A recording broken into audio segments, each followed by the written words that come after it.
sebuah momen pilu muncul dari balik kemegahan acara ngunduh mantu yang diselenggarakan Ahmad Dhani untuk merayakan putra mahkotanya Al Ghazali yang menikah dengan Alisa. Dalam acara yang berlangsung pada Kamis 19 Juni 2025 kemarin, kedatangan Bu Cinta tanpa didampingi Kang Emil ke acara ngunduh mantu pernikahan Al Ghazali dan Alisa diketahui dari undangan yang dia bagikan di laman Instagramnya. Dari foto dan video yang dibagikan, sosok Ridwan Kamil sama sekali tak tampak menemuinya di momen tersebut. Bahkan untuk hadir ke acara tersebut, Atalia memilih untuk menggunakan alat transportasi umum, yaitu kereta cepat Jakarta-Bandung, ditemani 2 orang wanita. Tak ayal unggahan tersebut pun memantik rasa penasaran netizen tentang ketiadaan Kang Emil menemani sang istri menempuh perjalanan jauh antara Bandung dan Jakarta.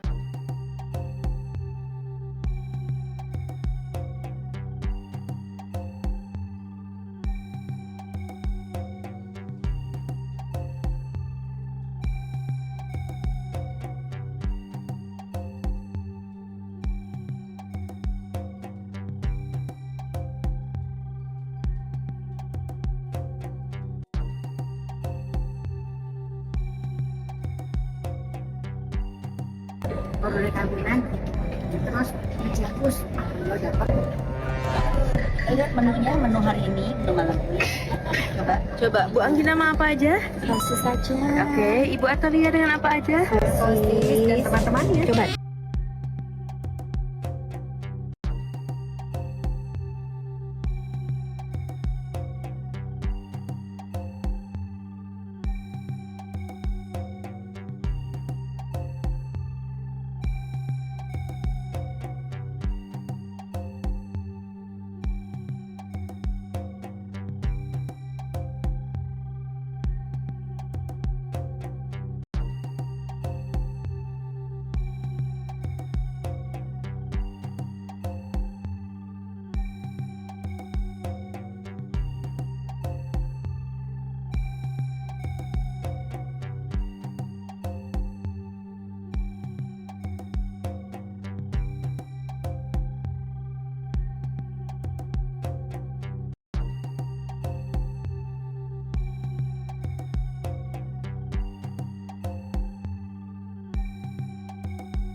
Ketidakhadiran Ridwan Kamil menemani sang istri bepergian memang menjadi sesuatu yang janggal lantaran keromantisan yang kerap mereka tunjukkan sebelumnya. Alhasil itu pun menimbulkan spekulasi terkait rumah tangga mereka yang kini sedang diterpa isu perselingkuhan setelah kemunculan Lisa Mariana yang mengaku punya anak biologis hasil dari hubungan gelapnya dengan Kang Emil pada tahun 2021 lalu. Lantas, benarkah rumah tangga mereka sedang goyah? Rumah Bang antara Pak RK dengan Hoak itu, hoak.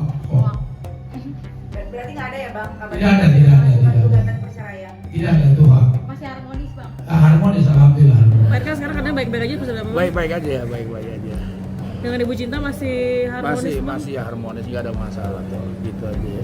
Isu perselingkuhan yang dilontarkan Lisa Mariana memang menjadi perhatian publik dalam beberapa bulan ke belakang. Sejak isu itu menyeruak keromantisan Ridwan Kamil dan Atalia Praratya yang sebelumnya sering diumbar di sosial media menjadi hilang tak berbekas. Narasi-narasi tentang sosok Ridwan Kamil belakangan berubah menjadi tentang persoalan hukum yang kini sedang berjalan berkaitan dengan Lisa Mariana. Yang terbaru, Ridwan Kamil akan mengajukan rekonvensi atau gugatan balik kepada Lisa Mariana atas upaya perdata yang sudah lebih dulu ditempuh LM di Pengadilan Negeri Bandung. Tak tanggung-tanggung, Muslim Jaya Butar-Butar, kuasa hukum Ridwan Kamil, menyebut pihaknya menggugat Lisa Mariana senilai 100 miliar untuk kerugian material dan imaterial atas sejumlah pernyataannya yang mengaku memiliki anak dari Ridwan Kamil. Kita bersepakat akan mengajukan yang namanya gugatan rekonvensi. Gugatan rekonvensi itu gugatan balik kepada LN. Kenapa gugat balik? Justru alasannya ini yang benar. Kami gugat balik itu karena tidak ada hubungan antara LM dengan RK, tapi ya digugat. Tercemar nama baiknya Pak RK karena nggak ada hubungan personal, tidak ada hubungan secara profesional dan apapun bentuknya, nggak ada hubungan. Udah perkawinan pun tidak ada, baik formal maupun informal. Tapi kemudian dia berkuar-kuar di media. Dia menyatakan bahwa ini anaknya RK, ini anaknya RK. Nah, kemudian pergi satu podcast ke podcast lainnya. Itu kan menunjukkan bahwa ada potensi kerugian. Potensi kerugian, tercemar nama baik Pak Ridwan Kamil. Keluarganya juga merasa tercemar. Secara psikologis kita harus akui bahwa dengan adanya pemberitaan seperti ini, keluarganya juga merasa tertekan secara psikologis gitu. Nah, akibat ini ya kita akan gugat secara material juga ya, material. 100 miliar kita gugat. 100. Memang Lisa Mariana lebih dulu menggugat Ridwan Kamil di Pengadilan Negeri Bandung soal hak identitas anak yang disebutnya merupakan anak dari RK. Selain itu, Lisa juga diketahui menggugat RK membayar kerugian material dan imaterial yang jumlahnya mencapai 16,6 miliar rupiah. Tak hanya itu, dalam petitum gugatannya, Lisa juga meminta Majelis Hakim Pengadilan Negeri Bandung menyita salah satu aset rumah Ridwan Kamil jika mantan Gubernur Jawa Barat itu tidak dapat membayar isi putusannya nanti. Lisa juga meminta hakim untuk menghukum RK membayar 10 juta per hari jika tak bisa menjalankan isi putusannya nanti. Kalau kita lihat tuntutan materialnya itu nggak berdasar. Kenapa? Dia kan nuntut terkait masalah biaya hidup anak, biaya jaminan anak, biaya masa depan anak, dan kemudian apalagi tuh biaya pemeliharaan anak. Pertanyaan, ini anak siapa? Kan begitu. Dia mengatakan bahwa udah jelas anak dari RK. Sementara di dalam petitumnya dia sampaikan minta tes DNA. Berarti dia nggak yakin bahwa ini anaknya RK. Kalau dia yakin, ngapain dia sampaikan di dalam petitumnya bahwa minta tes DNA ke pengadilan? Kan gitu. Makanya saya sampaikan tadi, kalau dia sampaikan tuntutan material terhadap anak, biaya pemeliharaan dan segala macam, itu halusinasi, ngawur, mengada-ngada. Kenapa? Karena nggak ada dasarnya, nggak ada hubungan kok, nggak ada hubungan hukum antara Pak RK dengan LM, tidak ada hubungan personal, tidak ada hubungan profesional, lalu minta biaya jaminan pemeliharaan anak. Kan logika hukumnya di mana gitu loh. Tapi sekali lagi itu hak dia.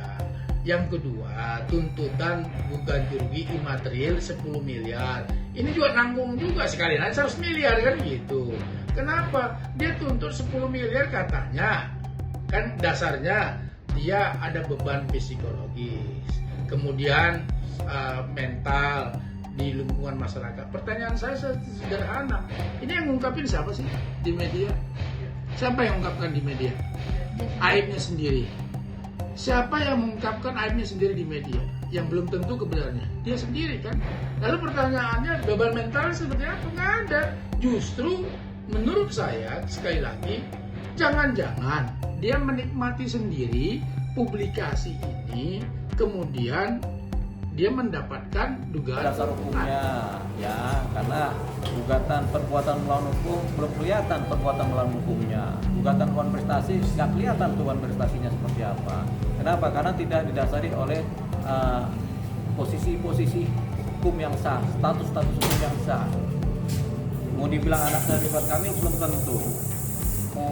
Mau dibilang ada pernikahan yang sah, tidak ada. Terus dasarnya apa menggugat gitu kan? Hanya karena kekecewaan gitu. Tapi boleh-boleh saja orang menggugat, tapi nanti pasti di head oleh majelis hakim, ditolak. Bang, ini kan Ridwan Kamil kan tidak pernah hadir di persidangan ya, Bang. Ya. Itu sebenarnya tuntutan Nama baiknya, ini soal nama baik bos. Nama baiknya yang dipertaruhkan gitu loh. Dengan menuduh orang bahwa dia si A adalah anak ayah biologisnya gitu loh. Anak biologisnya. Sementara belum ada hasil tes DNA. Kalau you punya hasil tes DNA terlebih dahulu, itu lain cerita. Tapi kalau belum, nah maka dia tuntut kan. Tapi dia ngomong bahwa itu anak biologisnya. Ini yang saya katakan tadi bertentangan satu dengan yang lainnya ada di dalam itu. Jelas kita membantah itu. Gugatannya keliru, gugatannya ngada-ngada keliru. Apalagi tuntutan ganti ruginya ngawur itu. Kenapa? Dia minta jaminan pemeliharaan anak. Itu kan terkait dengan kalau kita menggugat cerai misalnya di pengadilan, divorce di pengadilan, kita katakan atau perwalian anak, jaminan pemeliharaan anak sekian, kemudian nafkah anak sekian 35 juta misalnya ya. Nah itu terkait mengenai apa? Kan gitu. Itu terkait dengan mengenai ya anak lah. Tapi ini kan tuntutan ganti rugi berbeda. Kan belum ada hubungan, nggak ada hubungan perdata.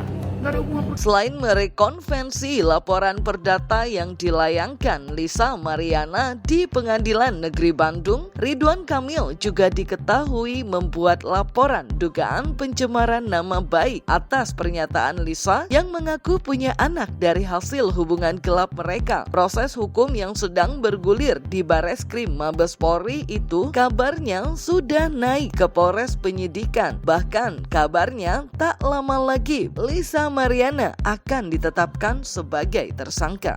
Ya, informasi yang kami peroleh bahwa ada penambahan 2 saksi lagi. Kenapa itu dilakukan oleh pihak Bareskrim? Untuk menguatkan hasil penyidikannya. Karena kan statusnya sudah naik dari proses penyelidikan menjadi penyidikan. Kenapa naik? Karena tentu ada alat bukti yang mereka temukan bahwa ini memang bisa untuk dilakukan proses penyidikan. Kan faktanya jaksa juga sudah membentuk 6 orang jaksa kan gitu. Jadi sekali lagi teman-teman bersabar saja. Yang pasti memang LM akan dipanggil. Soal tersangka kami belum dapat informasi karena itu kewenangan Bareskrim. Tetapi kalau dia diperiksa udah pasti. Kapan itu ya kita belum tahu. Tapi ya pasti waktunya adalah. Karena Pak RK sendiri kan sudah diperiksa 3 kali bos. Kemarin hari Selasa kemarin diperiksa juga untuk pendalaman materi sampai 25 pertanyaan beliau diperiksa juga. Itu bukti serius karena ada beberapa yang harus diperiksa termasuk suara voice dari Pak RK kan ada yang narasi-narasi yang beredar di media sosial itu juga bagian dari pemeriksaan pihak penyidik apakah itu betul atau tidak. Saya kira